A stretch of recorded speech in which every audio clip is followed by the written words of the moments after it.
So I clicked go live before I was actually ready. It was kind of funny. I was bent down over my desk looking at stuff and not really realizing. I don't know how much bandwidth I have or I'm even going to be able to do this. But I did want to come on a little bit today and talk about some of the crap going on in the news and how that relates to our world of crazy evangelical behaviors. So it looks like Fox News settled with Dominion voting systems. And that is a big blow for the network in a lot of ways because, hey, Tamara, by settling, they're having to actually admit to fault. That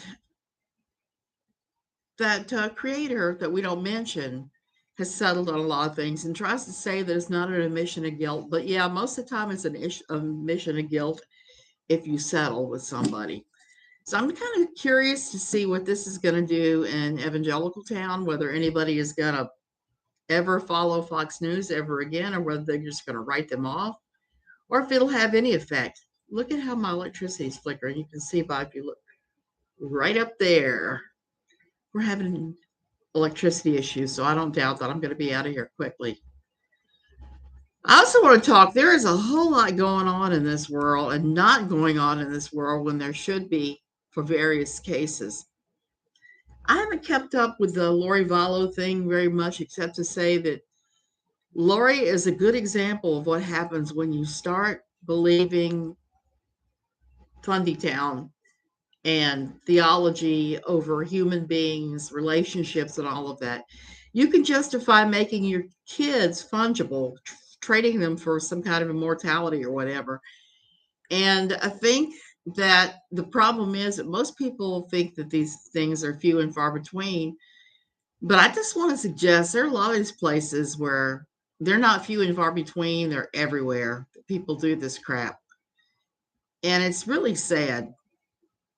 And the biggest ones I'm thinking of right now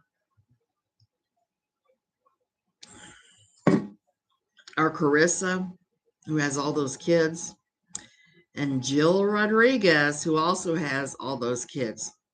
I've watched these two women try to monetize their lifestyles, and both of them take some pretty serious missteps. Now, look, I'm not putting them down totally for how badly that they mother, but I'm just going to say their mothering techniques could use some work, as all of ours can. But most of us, I think, at least provide adequate food for our children and adequate supervision at the very least. It's kind of the way that these things go. So it's going to be an interesting week in fundamentalist town and evangelicalism. Also, the guy who wrote the book, Beautiful Union, Josh Butler, is at it again. He is trying to make, oh, he's saying that if you use any kind of birth control, you're shutting down the beautiful river of conception that God has designed in a woman's vagina.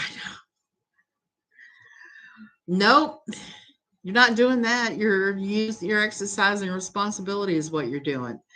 So it's kind of funny. He is commodified and just bizarrely twisted the meaning of sex between people and between loving partners, and just made it into something that it's not. And you can see pretty easily with these guys when they have these kinds of sexual hangups and they go ahead and they add that into their ministry, and you're like, I don't think so. Please stop doing that. So I've been away from YouTube for more than a hot minute, and I haven't kept up on Michelle. I haven't kept up on Ski Mask Andy. I saw New Jersey courts, another YouTuber posting about Ski Mask Andy and his arrest record for having harmed his mother and his brother.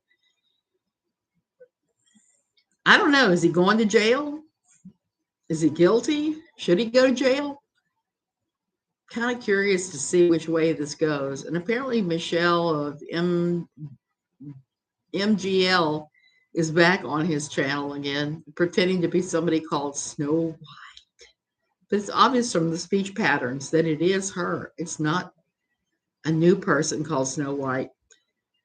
And in the Michelle clip channels, I'm watching the same thing happen that always happens when you have some kind of new weird phenomenon, such as a big YouTube channel, and then you start critiquing the YouTube channel, and then your channel gets bigger and you start behaving in a completely different way.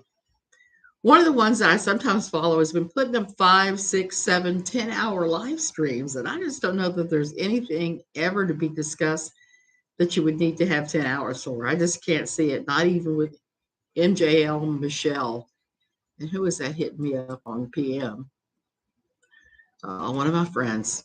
Okay, so that's really all I had to say today. I want to come in here and just do a little few minute rambling. I'll be back when I have something better to talk about. And in the meantime, take care, be safe, take care of yourself. Thanks for watching.